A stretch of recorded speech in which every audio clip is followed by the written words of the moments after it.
तिच्या गळ्यावर दिल्ली पोलिसने लाठी मारली आणि त्यामुळे तिला खूप जखम झालेली आणि ती जमिनीवर पडली, त्यामुळे स्टॅम्पेड झाला लाठी चार्जमुळे, त्यामुळे ती क्रिटिकल आहे. तिला जर काही झालं तर दिल्ली पोलीस आणि नरेंद्र मोदी यांच्यावरती जिम्मेदारी असेल. हा भारतासाठी काळा दिवस होता. 12-12 वर्षांच्या लहान मुलींवर दिल्ली पोलिसनी लाठ्या चालवल्यात, त्यांचे गळे पकडलेत. गुंडांची सरकार ही 12-12 वर्षांच्या मुलींचे डोकं फडले, 15 वर्षाच्या मुलीचे कपडे फाडले, तिच्या छातीवर पाय देऊन तिला मारण्यात आलेले.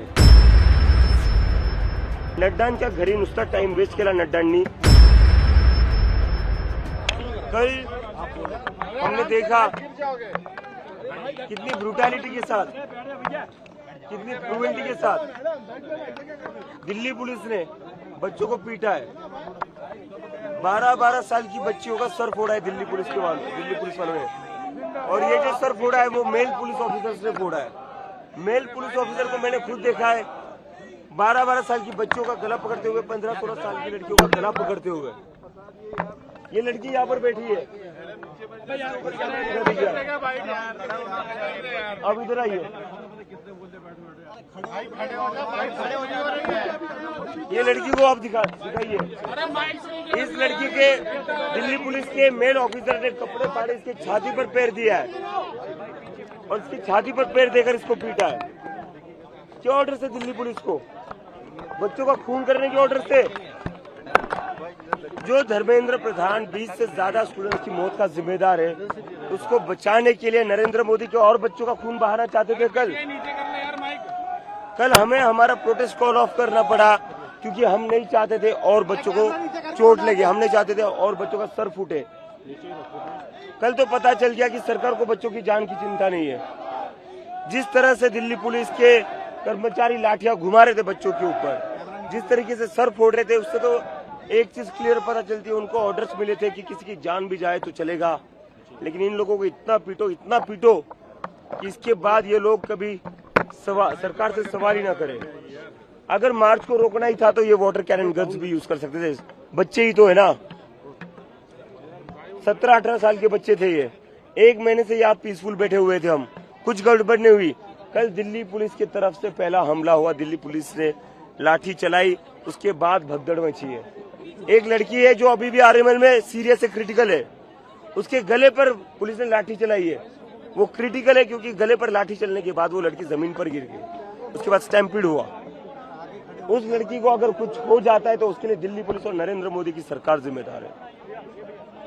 क्या लगा रखा है इस देश में आपने, क्या गुंडागर्दी लगा रखी है? आंदोलन जख्मी झाले, 150 से ज्यादा अभी तक मेरे पास जो नंबर आया है, 150 से ज्यादा स्टूडेंट्स हॉस्पिटल में. कल मैं आरएमएल में जाकर मिलकर आया हूँ, बहुत ही हालत खराब है बच्चों की. अभी मैं यहाँ से लीडिंग हार्डिंग हॉस्पिटल जाऊंगा और स्टूडेंट से मिलने के लिए. Let me finish. ये जो भी कल हरकत की है, ये जो भी कल हरकत करी है दिल्ली पुलिस के अधिकारियों ने नरेंद्र मोदी के ऑर्डर पर, बहुत ही शर्मनाक है. ये डेमोक्रेसी में नहीं हो सकता, ये डेमोक्रेसी का लक्षण नहीं, ये तानाशाही है. और इतने सारे पत्थरों के ट्रक कल कहां से आए थे? यहाँ पर दिल्ली पुलिस परिंदे को भी परने मारने दे रही है. यहाँ पर हमारे एक बंदे की बैग चेक हो रही है, एक बंदे की जेबें चेक हो रही है. बैरिकेड्स पर बैरिकेड पूरा ब्लॉक कर रखा था, लोगों को अंदर नहीं आने दिया जा रहा था. ऐसे में पूरे जंतर मंतर के आसपास पत्थरों भरे ट्रक कहां से आए? दिल्ली पुलिस इसका जवाब दे. दिल्ली पुलिस ने पहले ही पूरी तरीके से प्लानिंग करके ये ऑर्केस्ट्रेट किया है. कल सिविल ड्रेस में भी कुछ लोग जो पुलिस ने थे, उनके हाथ में भी बैटन दे दी थी, डंडे दे दिए थे. गुंडे भरे थे दिल्ली पुलिस के वर्दी में. कल नेम टैग हटाकर इन्होंने बच्चों को पीटा है. और ये क्या मतलब, क्या चल रहा है इस देश में? 12-12 साल के बच्चियों को मार रहे हो, आप लोगों को शर्म नहीं आती है? कल सोनम वांगचुक अपना अनशन खत्म करने वाले थे, हमने बहुत मुश्किल से उन्हें कन्विंस करा था. कल उनके अनशन का 23वां दिन था, बड़ी मुश्किल से हमने उनको कन्विंस किया था अपना अनशन तोड़ने के लिए. हमने कहा था सर कल प्लीज अपना अनशन तोड़ दीजिए, हम आपकी जान और धोखे में नहीं डाल सकते, your life is too valuable for this country. वो कहीं ना कहीं जाकर मान गए थे, लेकिन कल की ब्रूटैलिटी देखकर, पुलिस की ब्रूटैलिटी देखकर सोनम सर ने अपना अनशन जारी रखा है. उन्होंने अनाउंस किया है कि वो अपना अनशन पीछे नहीं लेंगे. And this is very serious. Sonam sir से मेरी जितनी बात हुई थी, उनके जितने डॉक्टर से मेरी बात हुई थी, उनकी वाइफ से जितनी बात हुई थी, उनकी जो बॉडी हो 20-21 दिन तक ये अनशन टॉलरेट कर सकती है। उसके beyond his life would be in threat. जब तक वो यहाँ पर थे उनका मसल मास लॉस हो रहा था और डॉक्टर्स ने तभी कहा था कि 3-4 दिन बाद इनके ऑर्गन्स भी डैमेज हो सकते हैं। 4 दिन हो चुके सोनम सर को यहाँ से ले जाकर। सोनम सर का कल जो किया है अनशन उन्होंने प्रोलॉन्ग करा है, हम नहीं चाहते थे ऐसा हो। बहुत ही दुखद बात है कि उस इंसान को अपना अनशन बढ़ाना पड़ा है और उन्होंने ये कहा है कि पुलिस की ब्रूटैलिटी को देखते हुए, कल पुलिस ने जो बच्चों पर अत्याचार किया, बच्चों पर जो लाठियां चलाई, उसको देखते हुए वो अपना अनशन जारी रखेंगे। हम नहीं चाहते और बच्चों को चोट है। हम क्या चाहते हो आप लोग? और बच्चों का सर फूटे? अभिजीत, एक क्वेश्चन तो धरना आंदोलन कब तक चलता रहेगा? ये चलता रहेगा, हम पीछे नहीं हटेंगे, हमारा आंदोलन ऐसे ही जारी रहेगा। वाले ट्रक का वीडियो शेयर किया था आपने, आपको पता था कि कुछ ना कुछ ये लोग प्लान कर रहे हैं? बिल्कुल, मैंने उसके बाद जेपी नड्डा से मिलना और आपके लोगों का वहां जाना, आपको लग रहा है फ्रॉड हुआ आपके साथ? हमारे साथ सरकार ने टाइम वेस्ट किया। एक तरफ सरकार ने हमें बुलाया, हमारे डेलीगेशन को बुलाया, आओ बात करते हैं, आपके जो भी इश्यूज है, जो भी डिमांड है उस पर बात करेंगे और उस पर सोल्यूशन निकालेंगे। उन्हें वहां पर बुलाकर उनके मोबाइल जब्त कर लिए। आशुतोष रांग और सौरभ दास को एक तरीके से जेपी नड्डा के घर हाउस अरेस्ट कर लिया गया था, उनको निकलने नहीं दिया गया। पूरा प्लान ये था कि कैसे इनकी टीम को बिखराया जाए, मुझे यहाँ पर एकदम अकेला कर दिया जाए, जिससे अफरा तफरी जो मचेगी उसके लिए कोई सामने ना हो। पूरा प्लान किया इन लोगों ने कि हमारे सारे मेंबर से हवा फैल जाए।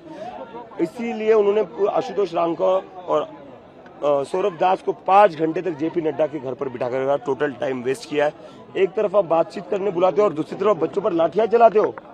नेम टैग हटाने के ऑर्डर्स दिए थे पुलिस को, नेम टैग हटाकर इन लोगों ने पीटा है। उसके बाद में कोई और मैसेज आया शाम में गवर्नमेंट की तरफ से या कुछ नहीं? अब इसके बाद गवर्नमेंट को बात करनी है तो उन्हें जंतर मंतर आना पड़ेगा, हम नहीं जाएंगे उनके पास। अभिजीत, इतने वीडियो सामने आ रहे हैं कि कैसे पुलिस ने क्या किया, हर घटनाक्रम का वीडियो मौजूद है, उसके बाद भी दिल्ली पुलिस बोल रही है कुछ नहीं हुआ। बेशर्म है दिल्ली पुलिस। ये दिल्ली पुलिस नहीं, ये गुंडे ही है। मराठीमध्ये सांगा तर किती दिवस आंदोलन सुरू राहणार? किया जा रहा है कि इस पूरे प्रोटेस्ट का विदेशी ऐसे कैमरा में देखो, एक सेकंड, सारे मौजूद हैं। विदेशी कनेक्शन इसलिए अपने बच्चों का सर फोड़ रहे हो तुम? विदेशी कनेक्शन इसलिए अपने ही देश के बच्चों का सर फोड़ रहे हो? क्या लॉजिक है ये? मध्ये सांगा किती मुलं जखमी आहेत आणि आंदोलन किती दिवस सुरू राहणार? आतापर्यंत माझा जो आकडा आलेला आहे 150 पेक्षा जास्त मुलं जखमी आहेत। मी काल आरएमएल हॉस्पिटलला जाऊन भेटूनही आलो काही मुलांना। त्याच्यात एक मुलगी जी आहे ती क्रिटिकल आहे, तिच्या गळ्यावर दिल्ली पोलिसने लाठी मारली आणि त्यामुळे तिला खूप जखम झालेली आणि ती जमिनीवर पडली, त्यामुळे स्टॅम्पेड झाला लाठीचार्जमुळे, त्यामुळे ती क्रिटिकल आहे। तिला जर काही झालं तर दिल्ली पोलीस आणि नरेंद्र मोदी यांच्यावरती जिम्मेदारी असेल आणि आमचं आंदोलन जे आहे ते चालूच राहील। आम्ही आंदोलन मागे घेणार नाही। काल जे झालं त्याच्यानंतर तर आम्ही अजिबात मागे सरकणार नाही। काल हा भारतासाठी काळा दिवस होता। 12-12 वर्षांच्या लहान मुलींवर दिल्ली पोलिसांनी लाठ्या चालवल्यात, त्यांचे गळे पकडलेत। वाहतूक जणांचं उपोषण आरोप केला जात आहे की आंतरराष्ट्रीय पुढची दिशा काय असेल? वांगचुक सरांनी काल जे दिल्ली पोलिसांनी अत्याचार केला, जी क्रुएल्टी दाखवली स्टुडंट्सवर, ते पाहता वांगचुक सरांनी त्यांचा अनशन पुढे चालवायचं ठेवलं। तुझ्यावर आरोप केला जाते की तुझ्याकडे आंतरराष्ट्रीय कनेक्शन आहे आणि त्यांचं समर्थन करतो, त्या आरोपांवर काय म्हणतात? माझं आंतरराष्ट्रीय कनेक्शन असल्यामुळे तुम्ही देशातल्या मुलांचे डोके फोडतायत।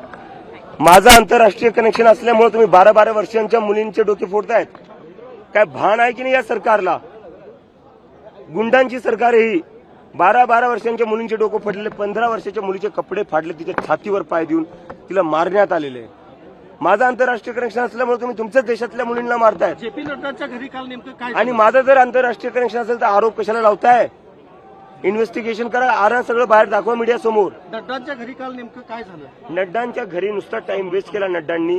तिथं बोलवलं, आमचे जे स्पोक्सपर्सन गेले होते त्यांचे मोबाईल जप्त केले, एका प्रकारे त्यांना हाऊस अरेस्ट केलं आणि कुठे ना कुठे असा प्रयत्न करण्यात आला की मला इथं कसं तरी एकटं पाडण्यात यावं सौरभ दास आणि आशुतोष रांकाला तिथं फसून त्यांनी तेच केलं। एकीकडे तुम्ही आम्हाला बोलवण्यासाठी तिथं बोलवलं की आपण संवाद करू, याच्यावर कसं सोल्युशन काढता येईल, आणि दुसरीकडे तुम्ही स्टुडंट्सवर लाठीचार्ज केला इथं।